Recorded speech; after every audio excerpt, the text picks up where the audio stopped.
Anyway, before the swearing in occurred today, there were a couple of short speeches by other members of the United States government, and the Senate Democrat leader, Chuck Schumer, showed up.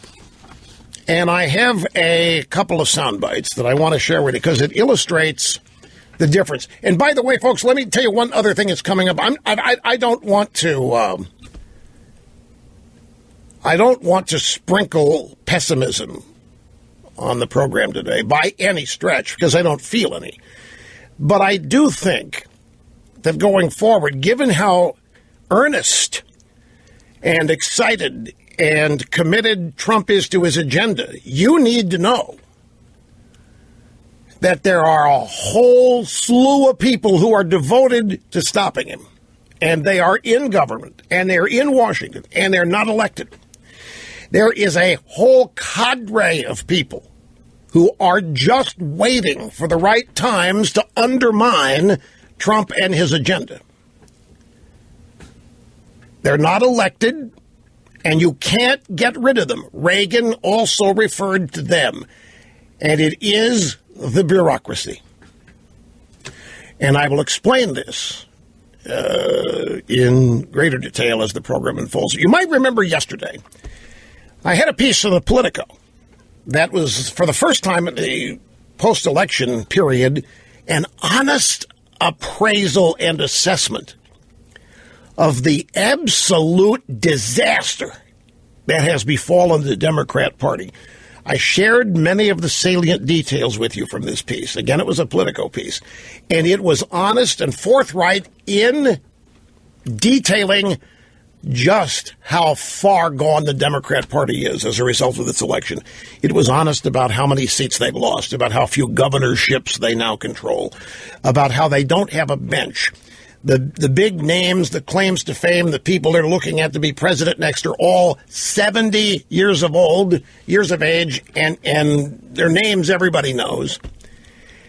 And so the second list of potential presidents is Hollywood actors like George Clooney and Meryl Streep, or Mark Zuckerberg from Facebook, or Sheryl Sandberg. They've got nobody. This piece was right on the money, but there was one thing this piece left out. And it's a crucial element that the piece left out. The Politico piece did not explain why this had happened to the Democrats.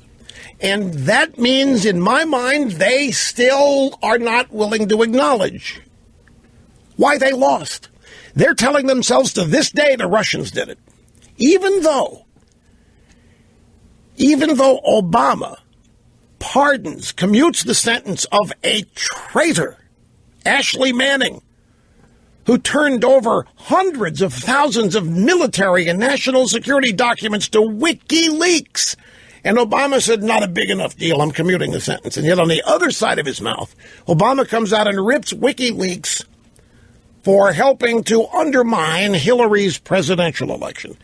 It's one of the great ironies and hypocrisies. The thing the piece left out, the great unmentionable in the Politico piece, explaining why the Democrats lost and lost big. He didn't talk about their ideas. Didn't say anything about their ideas being rejected. It didn't go anywhere near Obama's agenda being repudiated and rejected and sent packing.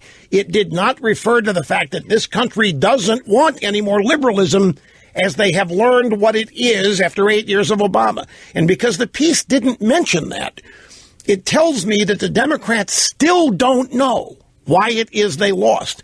And further from that, it is just more evidence that the last thing the Republican Party needs to do is to help them out by crossing the aisle and working with them and helping them resuscitate themselves. It would be the biggest, like that Tom Tillis piece that he wrote in the Charlotte Observer, saying the message of the election was that people want us to work together, that there's no ultra-right agenda or mandate that Trump has, totally missing the point.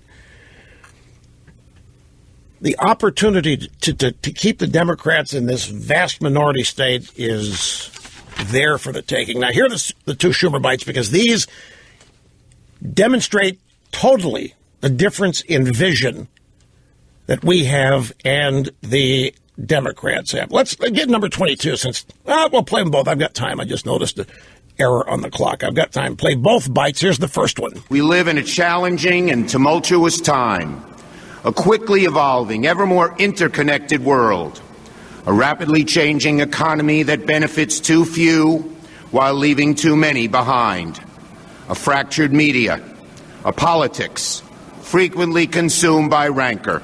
Who are they talking about, fractured media? Who do you mean there, Chuck? Fractured media? Yeah, they don't all have the same set of facts, you see.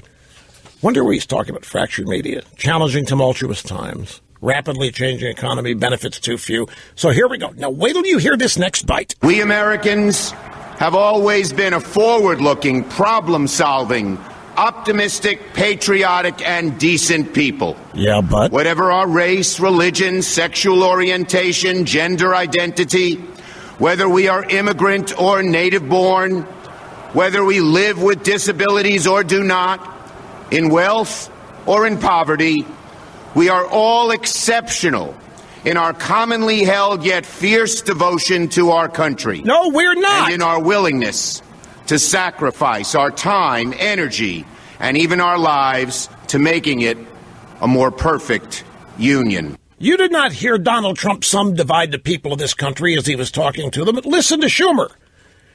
Whatever your race, religion, sexual orientation, gender identity, whether we're immigrant or native born, they look at the country, they subdivide it according to skin color, ethnicity, and gender identity. I still haven't figured out what went wrong for them. Anyway, I've got to take a break, folks, because are we breaking now? We are breaking now. Is that correct? Let's do. We have a break that I'm sure our local affiliates would appreciate the Profit Center timeout as well. We could use one. We've been at a solid hour here. Be back in just a second, folks.